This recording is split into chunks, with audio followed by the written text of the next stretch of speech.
Okay, so everybody get your paper, tablet, whatever you're going to use to draw on, and a drawing instrument. We'll do a little warm up. Get ready. We're going to talk about centers tonight, so it's a lot to cover, but hopefully a lot of practice tonight. It's what I've been promising. Okay, so we start with a deep breath. And we're just going to create some separation between us and outside world. Welcome, Shelley. Another deep breath. Okay, we're just going to take our pencil. Going to note how we're holding it in our hand. If we're holding it like we write, if we're holding it another way, to shade, to outline, whether you're holding it close to the tip or close to the end of it. And bring that down to the paper, just touching it to the paper, noticing the pressure that we put on the paper. As we move it, we're noticing the resistance maybe of the paper, any roughness or smoothness. Just making any arbitrary mark, trying not to be concerned with anything that comes out. Our attention just right on the point of the pencil. Just focusing our attention on where the line is emerging. Any thoughts come up, just notice them and let them pass. This is a time to just relax, and we'll worry about all that later. You can notice more things. We'll notice how tightly you're gripping the pencil.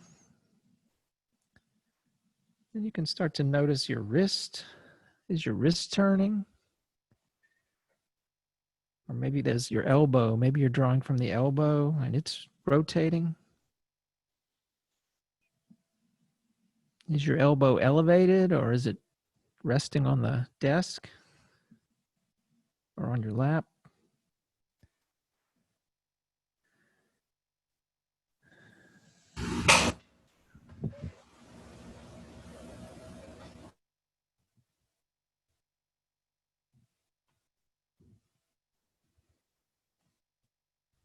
And your shoulder, is it involved? Do you feel the muscles of your shoulder moving when you're making lines or marks? Just letting that pencil go wherever it wants to go.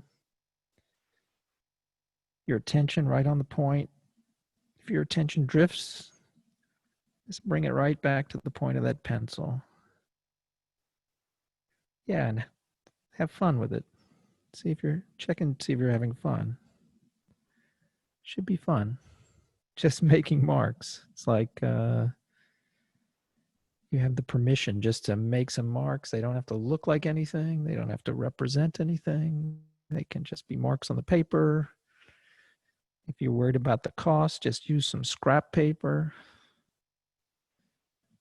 Go over the marks. You don't have to be separate marks. You can use a lot of the paper. Just let yourself kind of go easily.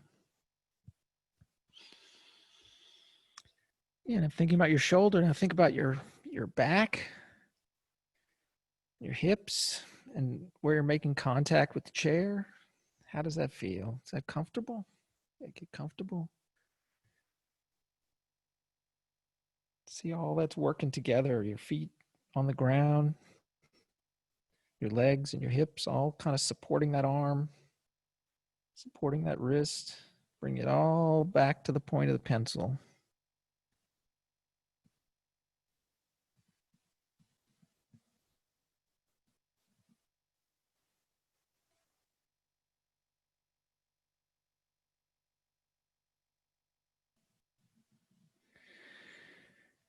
Just a nice deep breath. Just let it go. Have a little fun.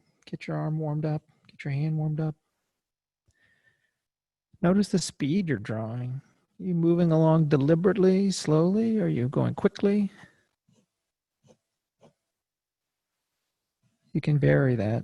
There's no right or wrong. It can be whatever's coming out, or you can deliberately change it. But as you watch it and you notice those things and you make adjustments, yeah, just try to turn that awareness now inward. Try to see where those decisions are coming from. As you move the pencil, it's almost like a robot hand kind of moving it along. Your attention on the point, just watching it develop. Your attention right on that point. Let your peripheral awareness just look in a little bit. What's guiding that hand? Who's doing that? Who's making those decisions?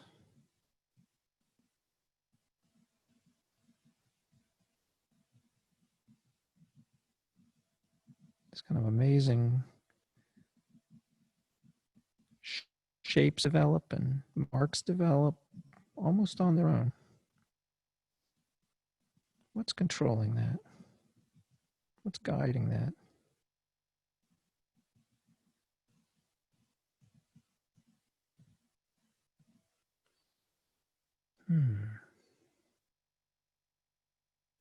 Who is in charge here?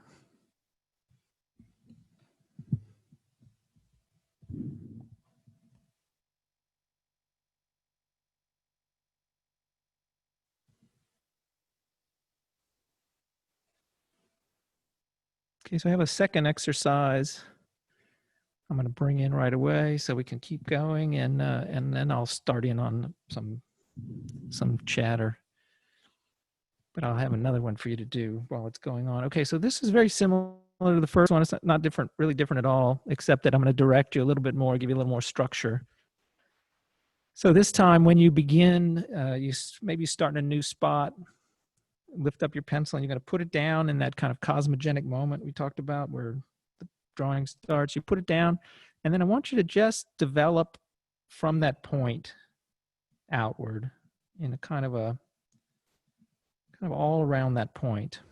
So tonight we're going to talk about centers. So think about that point being the center of whatever you're doing, and let it grow outward from that center. Let a shape grow out from that center. And if it seems like it's complete, you can go on and make another center. Yeah, just going to make a series of centers. We're going to talk a lot about centers. So just choose a point, moving the pencil around, maybe in circular motion, maybe star-shaped motion, maybe kind of irregular motion. It's whatever you're feeling like, whatever your intuition is guiding you to do. Let it grow outward.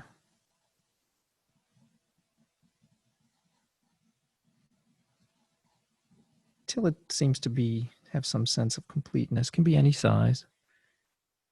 Start another center.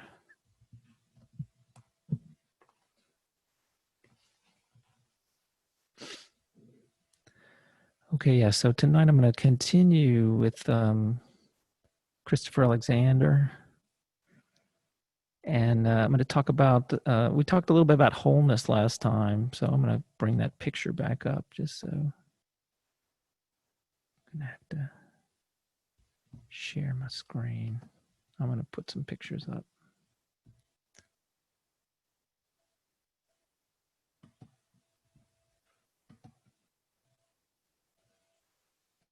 That's where we ended last time, talking about wholeness.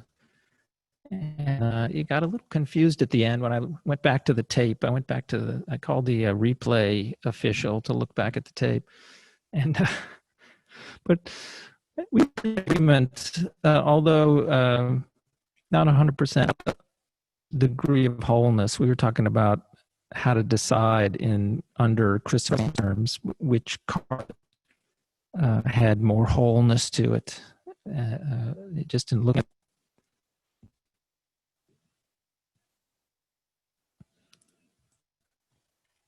And we agreed the one on the left there, the Berlin prayer rug,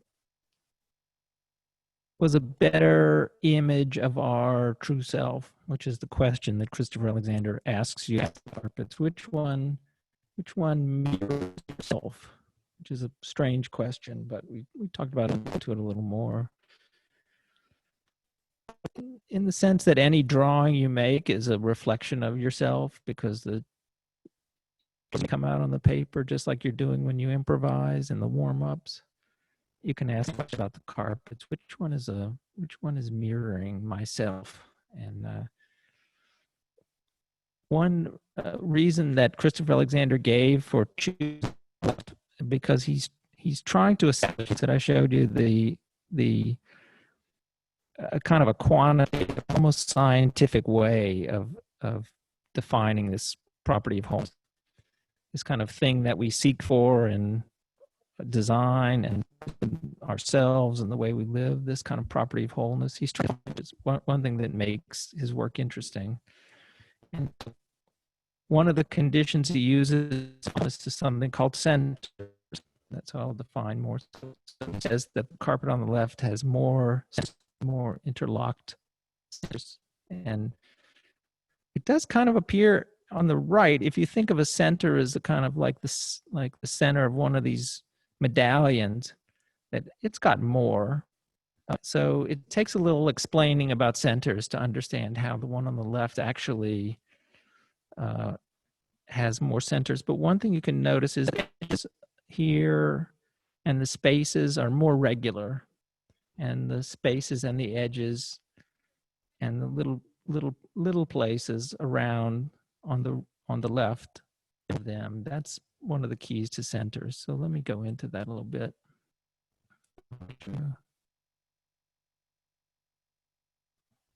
Another screen. And hopefully you'll keep working on your centers. So this, I'll give you one overview of the Chris Alexander schema. And I don't want to get too involved in going through his whole scheme, because it would take much more than an hour to do enough. So when I talk about centers, you sort of know where they fit into the hierarchy. Is that being shared? Yeah, I think so. Okay, so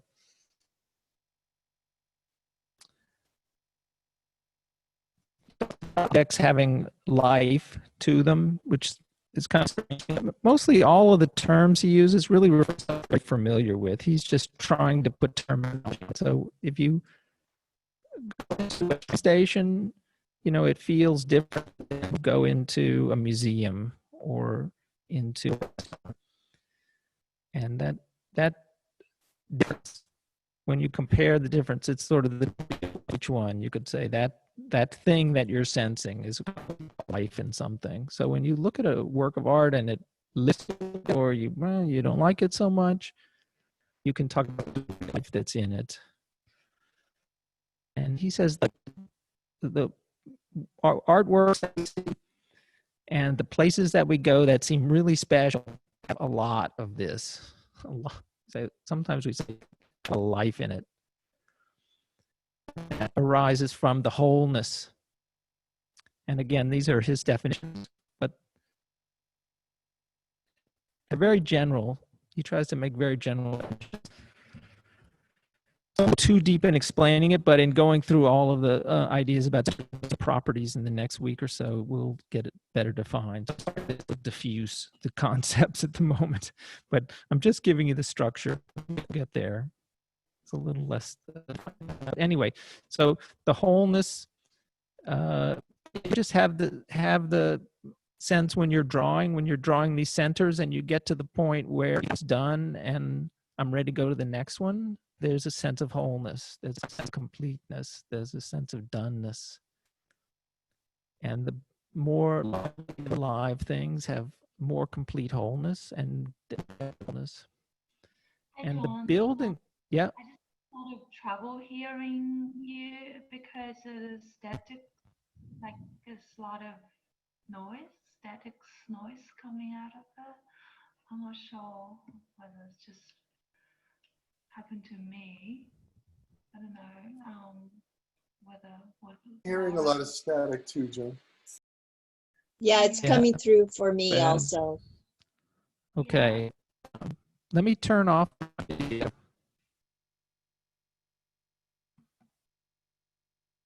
hold on a second.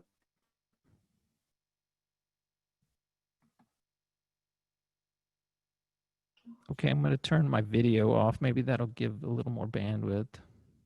Yeah. And I'm not sure whether Lauren, you would like to mute yourself. Would that help as well? Okay, I'll say I'll mute that. Okay. Thank All right. you. Okay, thank you for telling me. I want to make it clear. That's better. Is that John. it's better? Okay, good. All right. Let me continue on. Yeah, so talking about this hierarchy that Christopher Alexander proposes, I don't want to spend too much time on it, but just to give you a sense of where we are, the center, no surprise, of his worldview is the centers. Centers are the building blocks of wholeness, and centers are described by, but not really made of, but described by the 15 properties, which is where we're headed, and we'll get to probably next week. We do need to understand centers and how they're configured. But centers are, again, it's a term, but it's not surprising, and it's not something you've never experienced. You all could define centers in the things that I'm asking you to draw. All those shapes are centers. You could think of them as, in a larger scale, as centers of attention.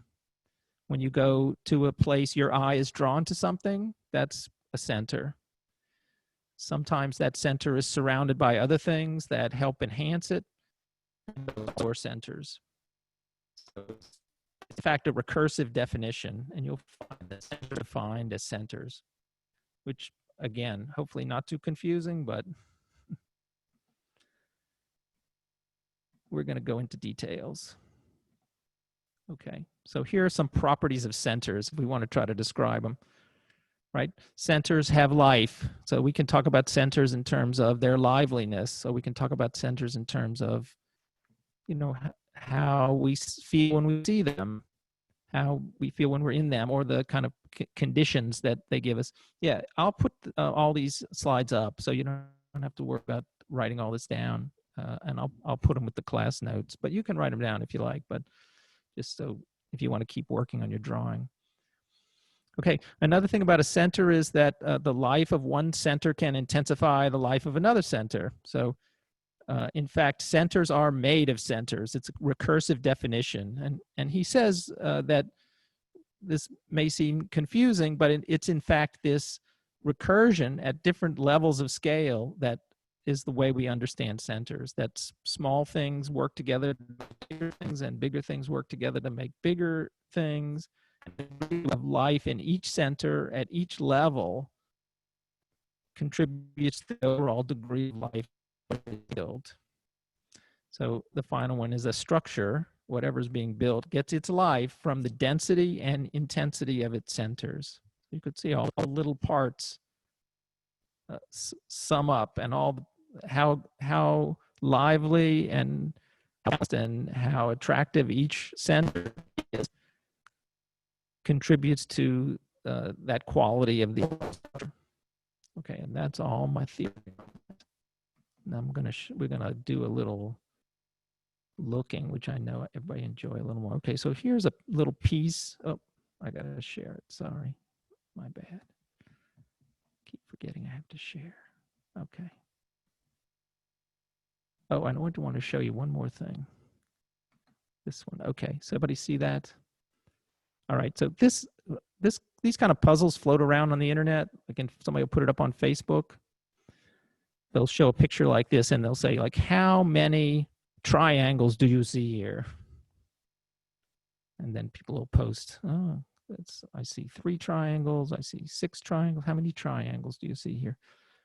All right, well, so just in the top tier, you have this one on the left, you have one in the center, you have one on the right, and then you have a triangle that's made up of these two. You have a triangle that's made up of these two on the right.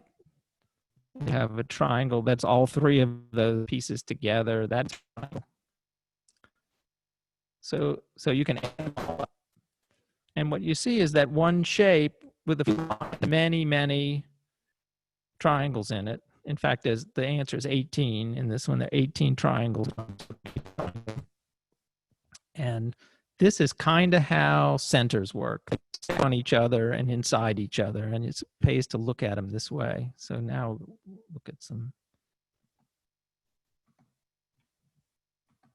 Okay, here we go. Can anybody see that little carpet fragment?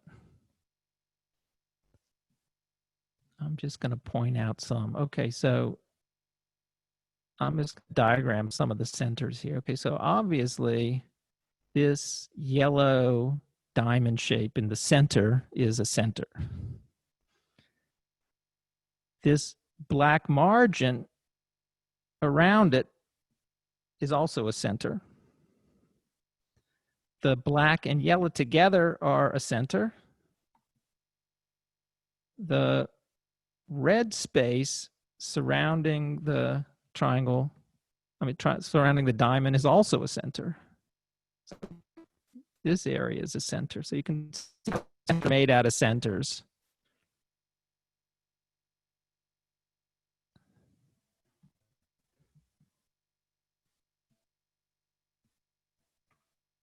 This entire piece with border is a center. Now it's a little tricky. You see the green and the red. Even this area where the two pieces come together, which is not one piece of the other, but part of the red, the black, and the green, or maybe you want to look at like just that point there, just where they touch. That's a center. Your eye goes into that. And so you can also see that the shape of that interlock, that green part of the interlock, and the diamond shape make a center, the relationship of the two. Now, in this case, it's a very symmetric design, so it echoes itself all around. But in order to enhance the one center to the next, and in order to improve the life of it and the shape, you could push and pull this design.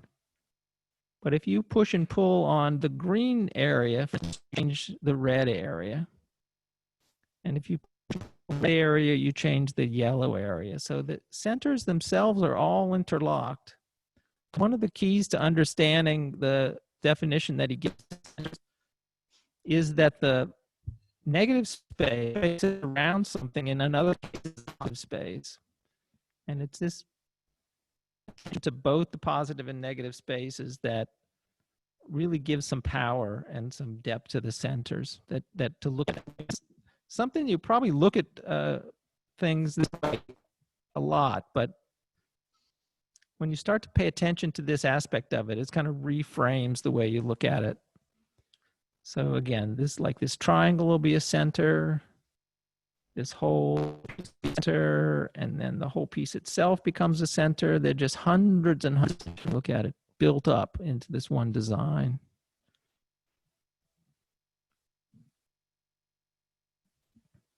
So the next level of the exercise that you're working on, if you've been drawing some centers, what I'd like you to do is you can either draw a new center from the point outward, or you can work with ones that are there. What I want you to do is enclose the center. Maybe I can, so in other words, draw a shape around it. I'm going to pop to my drawing tablet.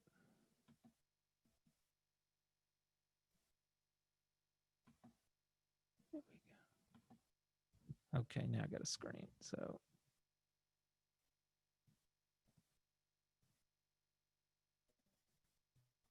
yeah, so I'm going to draw a center.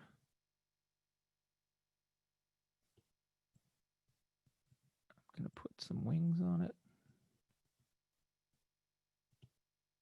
Okay, and now I'm going to enclose it. So now I have to pay attention to the space that I'm creating as I enclose it. Whatever shape or line I'm using to enclose it and the thing itself. And then that whole thing becomes a center. work inside of that enclosure, placing more centers.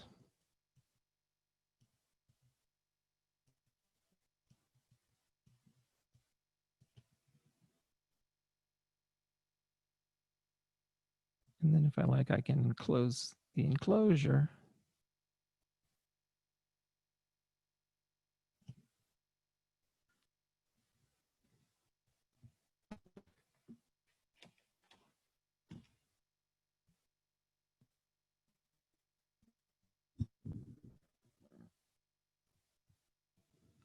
So do some enclosures there for a minute or two.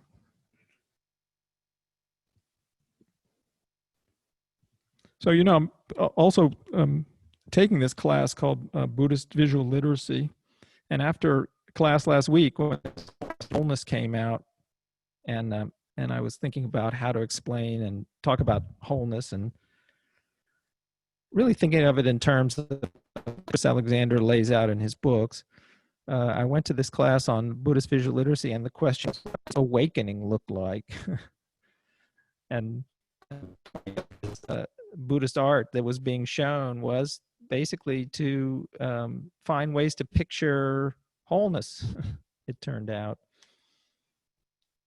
I think it's interesting that we can pursue different avenues of analysis, and somehow they're leading us to similar places. And I think that's Alexander, that he started in architecture, and he worked with a very analytical approach to trying to explain what it is about art, design, architecture that is attractive. Like, what is it that gives something life? What is it that makes one space that you want to live in and one space that isn't comfortable?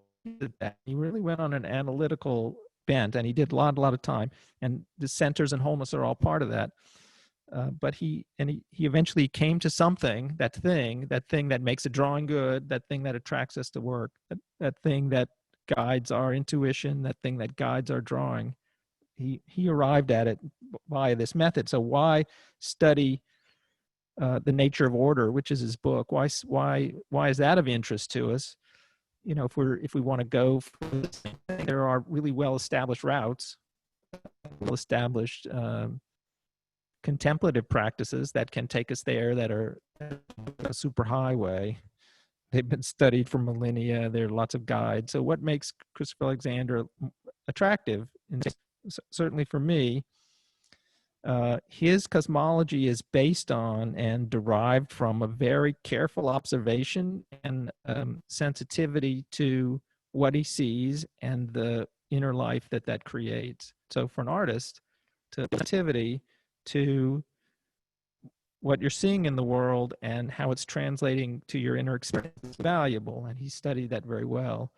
And while some contemplative traditions go into that depth of understanding of your inner life, they don't often do it with something visual.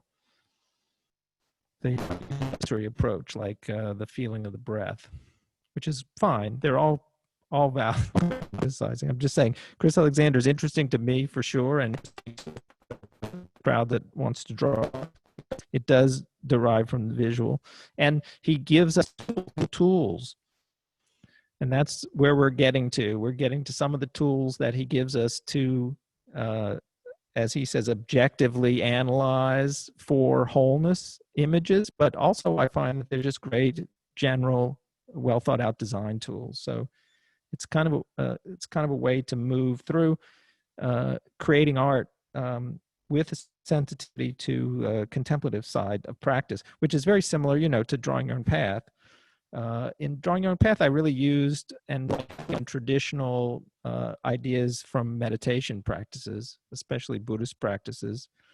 And so it gives it a little more ground. It goes off base a little bit. There's a little more there. Sometimes we have to, if you read his works carefully, you have to kind of like get in there and figure out where he's gone. So you have me to, anyway, that's why he's interesting, and that's why we're going in this way. Okay.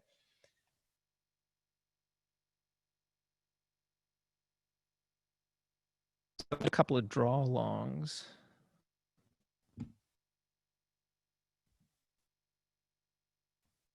And I'll take you through some of the examples in his book just to develop them. So you've been drawing mostly emotionally these centers and doing these enclosures. Now I'm going to draw. Okay, so we're going to start just so if you want to do your enclosures, that's working, and you can have me on in the periphery. That's also really great, no problem. Or you can glance up and look at this, what have you. But I'm going to take you through a couple of these developments of centers just to kind of show you. Okay, so we're going to start with a square, simple square. If I can get a bigger size, there we go. I'm using this mouse here, but it's going to be a little rough.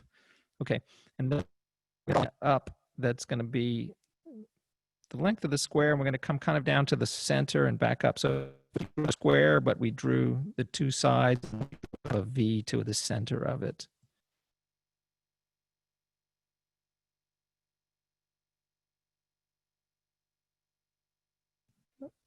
And then we're going to do sides.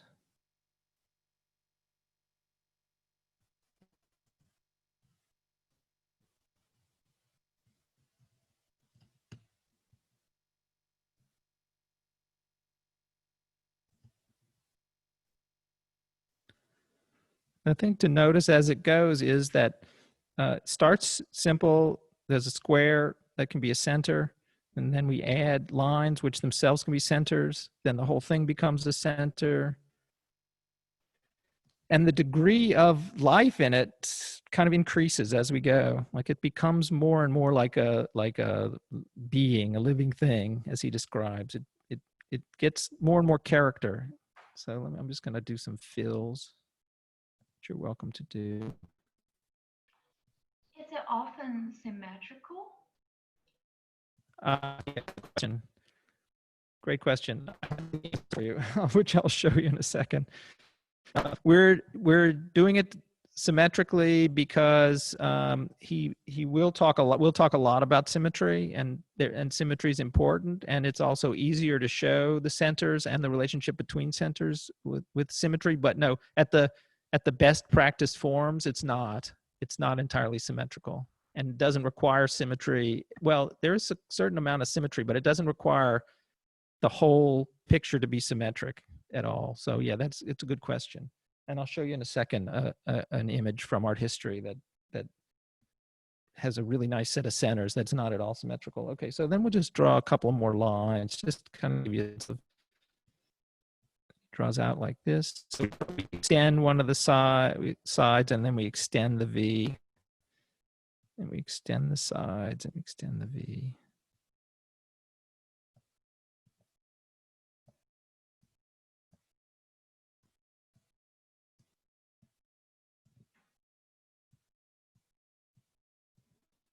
So this is a little bit like systematic drawing. We're sort of copying and making these. Okay, it's a different degree of life. It gets a different degree of livelihood. Has a different kind of wholeness. And as we build up, that sense starts to get deeper and richer because there are more places for the eye to go. There's more granulations. There's more to look at. So you know the story. You can continue, just continue, and that's probably what you've been doing with your centers. But it's really instructive to do it with symmetries because of the relationships of the lines, and then the relationships, the angles, you get spaces in between. They all become kind of important in the design. All right, let me show you the picture, since you asked, and I was prepared with it, so I'm happy.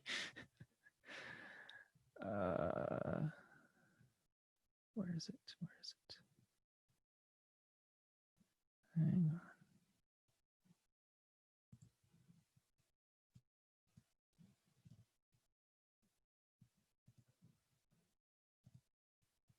Here we go. Yes, you might recognize this. This is, oh, I'm getting feedback from somewhere.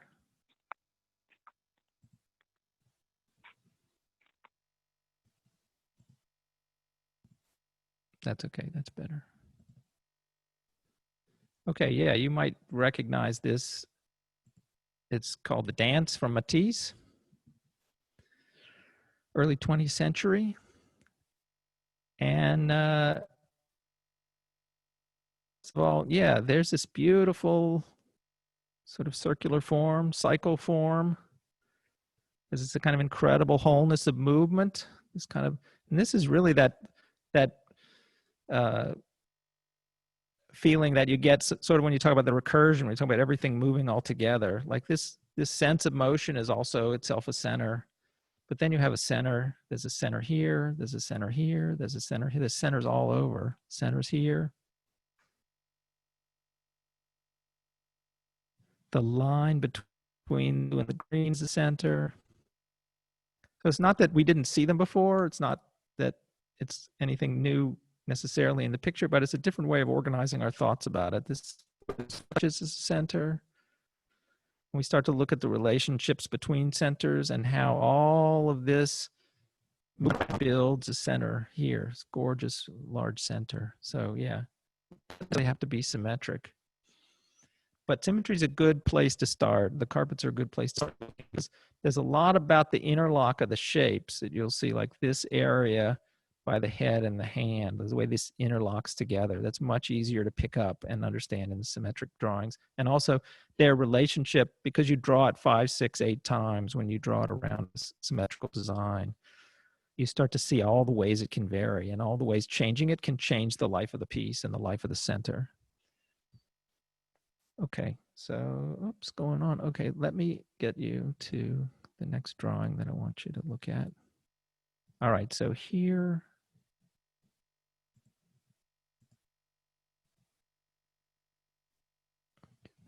hang on a sec.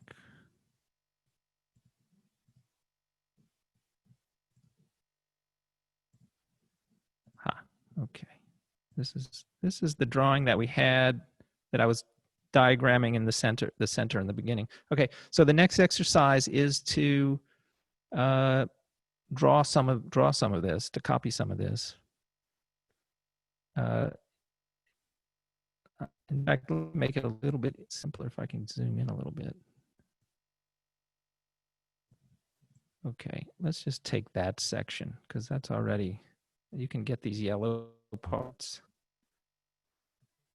Yeah, you can start at the yellow diamond. Yeah, so it's instructive to copy it. So maybe a little tedious. We're back to realistic drawing or something, but go on and copy. And get a sense for the importance of the shapes that surround.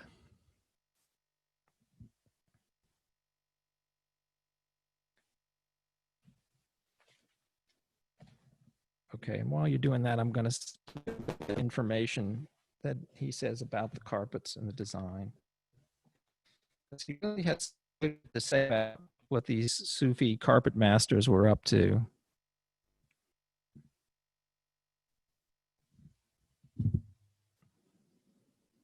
So I'm going to be quoting from this his book about the carpet bit while you're doing that, and then I should have time for some discussion or some questions. Noticing the positive space and the negative space. One of the big differences, I think, is that he calls so much attention to the surrounding space and how that makes it a center, and then the space that surrounds that make all of that a center, and the boundaries of those things. So noticing the positive and negative space,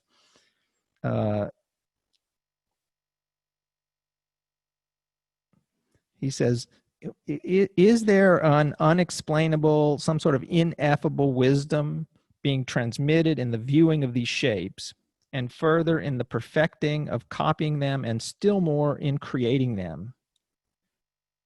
So the Sufi carpet masters, he feels, had a definite goal to their spiritual art, to create these vibrant living centers, considering the shape, space, arm. It's really hard to juggle all them all balance out and resonate.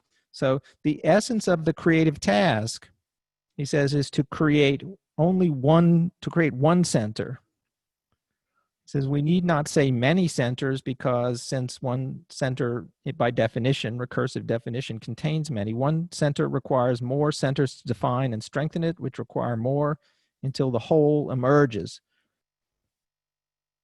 It's a product of discovery and invention.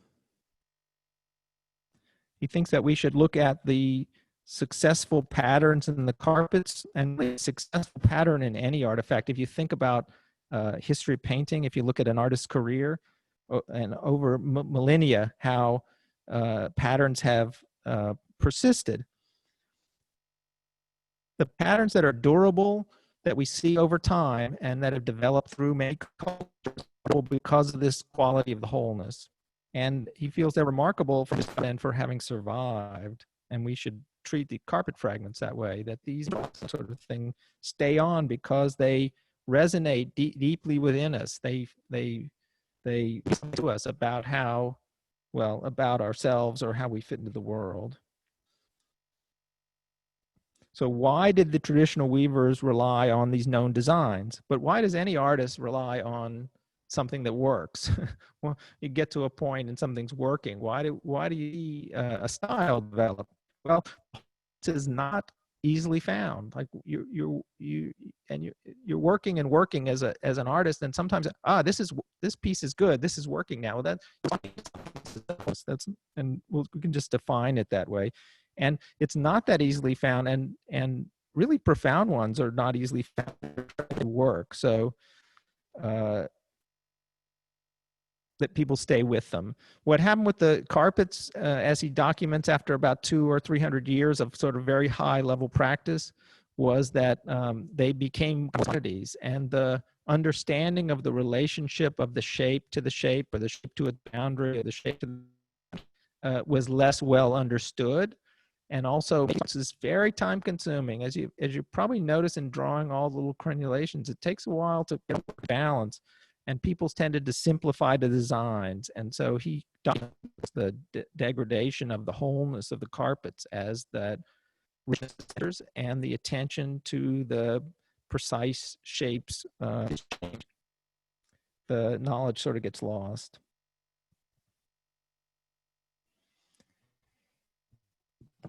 So now I'm just going to read to you to end this with his thoughts about making the structures in the carpet. He says, the greatest structures are created not within the framework of a standard pattern. So the standard patterns persist, but the greatest centers are not found by repeating those patterns, no matter how dense the structures it contains, but in a more spontaneous frame of mind. Centers, and the structure evolves of its own accord under completely or spontaneous circumstances.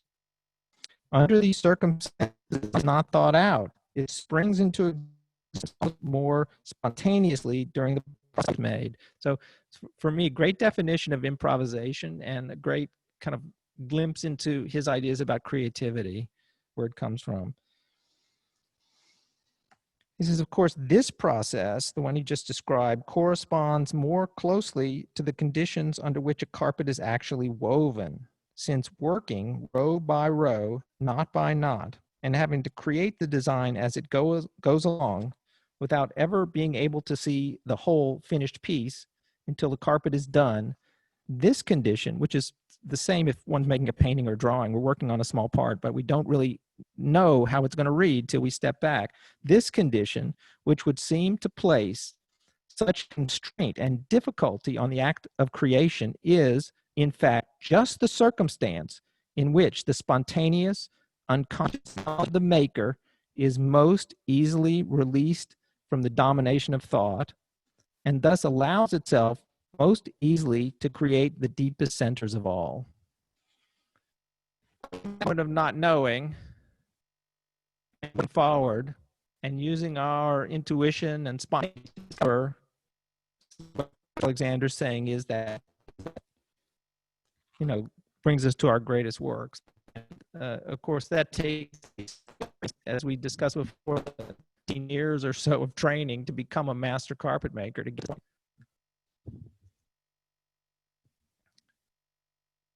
So feels very strongly about centers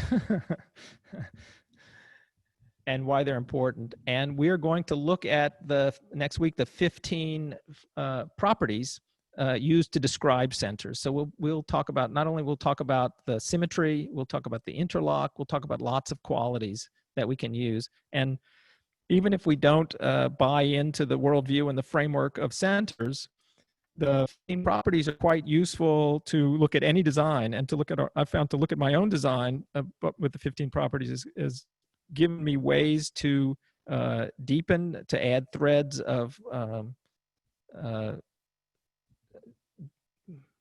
just to add add other elements to the drawings without really changing the way I'm working. But just properties is really helpful, I think, to art. So I'll leave this up still if people are still kind of drawing.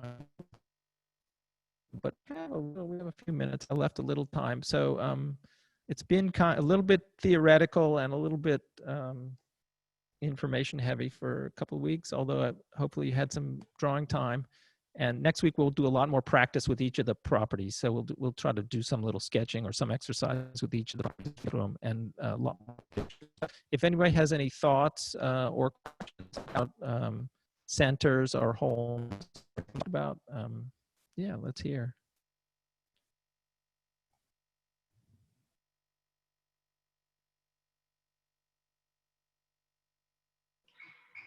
Hi, John. Thank you very much for the sharing. I found it really interesting, although I couldn't hear a lot of it because of the statics. So I'll be very interested to read what you read today. Just after hearing what you said, I'm just looking at the two copies again. Okay. And looking at the Kazakh star.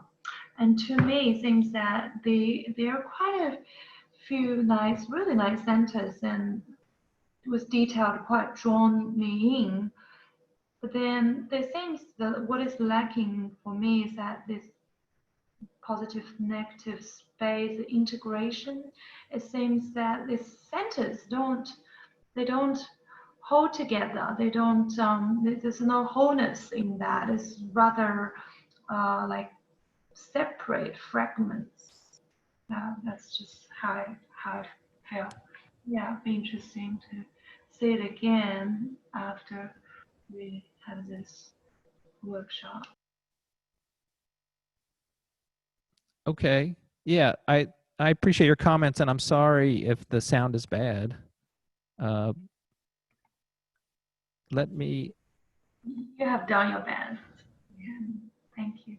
Sorry. I mean, no need to apologize. You have done your best. Okay.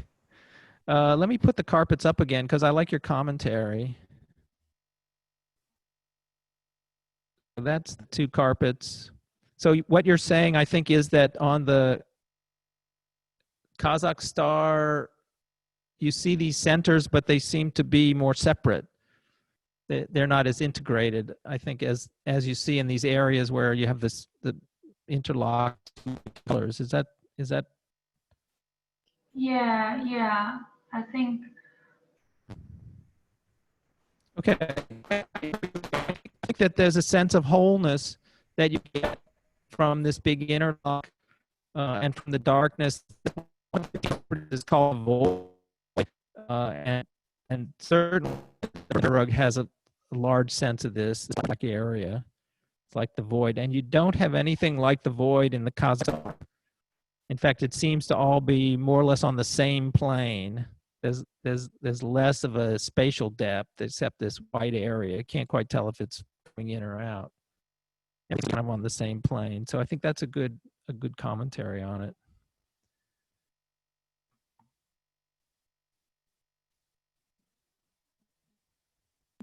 It's quite interesting that Berlin Prayer Rock.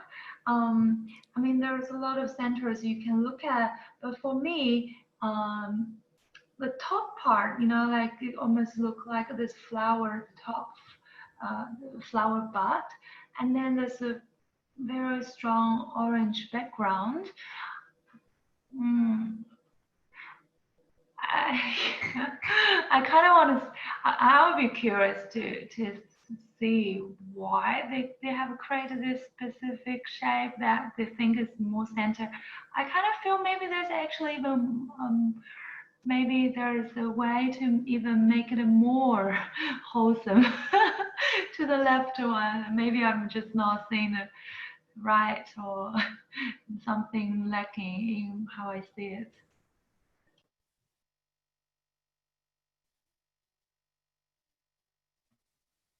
Yeah, I'm hearing that. I think the thing that I would point out, is the variety, like the details in the edges of the shape create sets of centers. All these small areas create centers. All this shape, all this black shape is not just a black linear. When you look at the white shape, especially like these squares, the edges are all very smooth. They don't create as much interest. But you look at the edges here, and you look at the shape that's created black, and that's itself a center. So I think the carpet, the cosmic carpet, one of the things that makes it less lively is that it pays less attention to the white shape. That the white shape is not interesting as the black shape gets in this, especially in the small areas.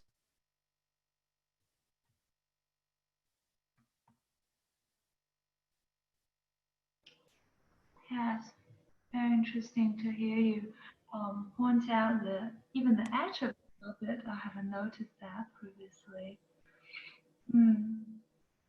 It's a lot of little things. One thing that's interesting about the study of centers is that even the smallest center is considered, as important because one center builds up the other. As I was saying, the small centers are equally important because they all contribute to the wholeness and they all build up together. So lots of times you'll see work that's like, as far as levels of scale and the buildup of centers is all kind of flat. And I'm not saying it's bad. Don't get me wrong. The Kazakh star carpet is very beautiful carpet. What we're trying to measure is something beyond preference. It's really what we'd say the degree of wholeness or the degree of liveliness. So the Berlin prayer rug, the one on the left, we would say is more lively, has more life to it, has more wholeness to it by this measure than the Kazakh star carpet. But Kazakh star carpet is a beautiful carpet in itself. It doesn't discount all that. It's just how rich and how vibrant.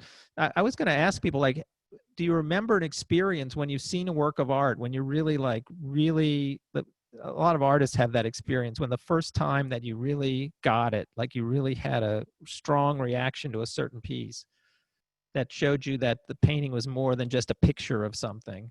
That's what we're pointing toward. We're pointing toward that resonance, that feeling. And it's rare, really, and it depends on the person and the piece and the time you're in. When you go to a museum, maybe you're tired, it won't happen. Maybe you have time, it will happen. You have a comment, Terry? No, I just have a request. For some reason, I'm not seeing any image, and I'd like to see the image of the fragment again. Okay. If you could do that. Thank you. This one?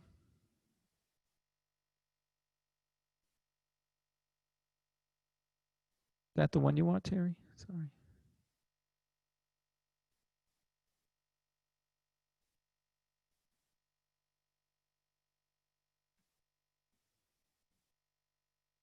Okay. I'm guessing so. All right. Other comments, questions? Anybody have an art experience where they saw a painting and it really moved them for the first time? Well, I can share that for me. I think I was about 8 years old, and it was one of Lee Bontecu's canvas wall pieces with the canvas and the steel. And she often had these circles, and I remember just feeling like I could be sucked up inside this, and they were so dark, and it was really just a profound experience. And I was very young, but it was the first time like a contemporary art piece. really kind of got me. Right. Super. Yeah, it happens, and I think it can be rare, and it can depend on what our state of mind is for sure, and how we're looking.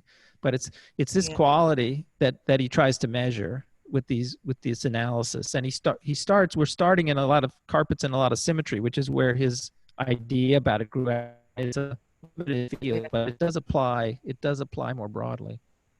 Well, I'm thinking of two, Starry Night and Guernica. The two of those pieces just grabbed me like Right. when I was young and at the Yeah, museum. Starry Night's a great example of centers. Mhm.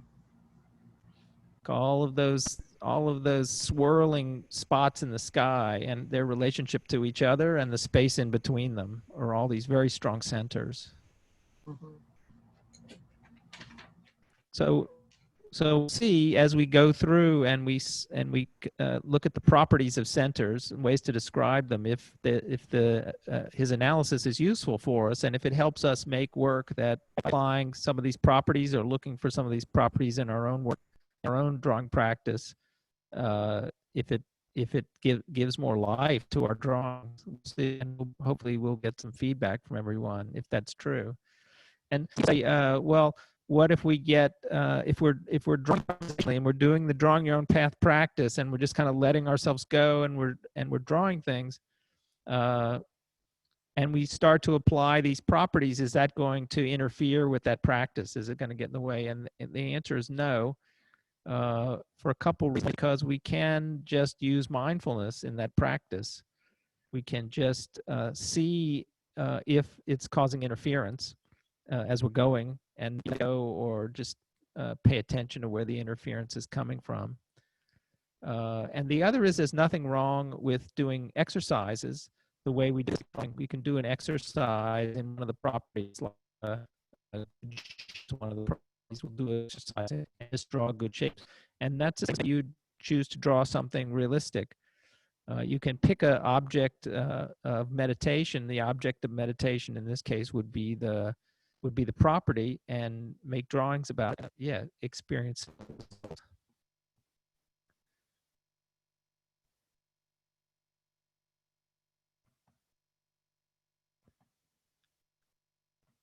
John, can I ask a question?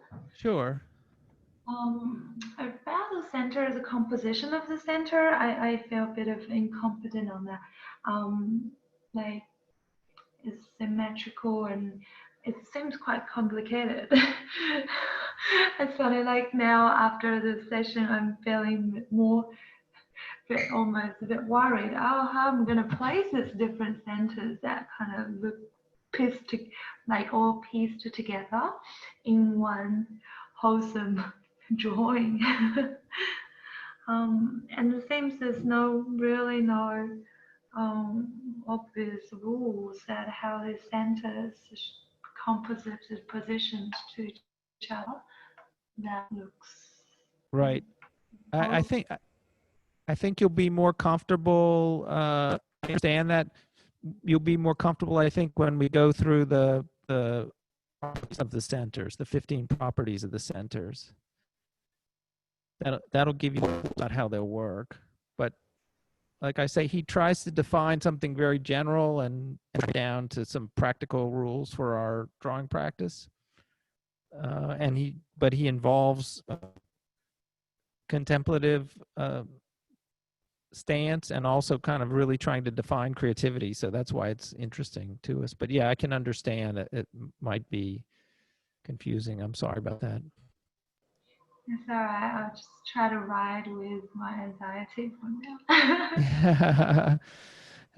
Hang in there. And if you get to a place where it's too confusing again, let me just say, go back to what's fun. Go back to making things that you like, and go back to drawing comfortable with, and just give it some time and let it seep in. And then one at a time, we'll practice with these properties, and maybe you'll just bring in one at a time. And then, I mean, it's a study that he did for a long time, and something I've looked at for a long time. So I don't expect to be able to convey it immediately, even though I'd like to. But I think it's drawing your own path. I think you have to practice it. And I haven't quite given you just enough information to really. That's where we're going, and the next week we'll go over that.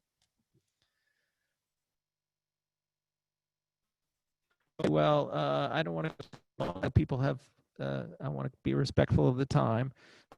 I'll be here. Yeah, drawing for a while. Have a little drawing post-class drawing bee. If people want to hang out and talk and I'll be happy to do that. And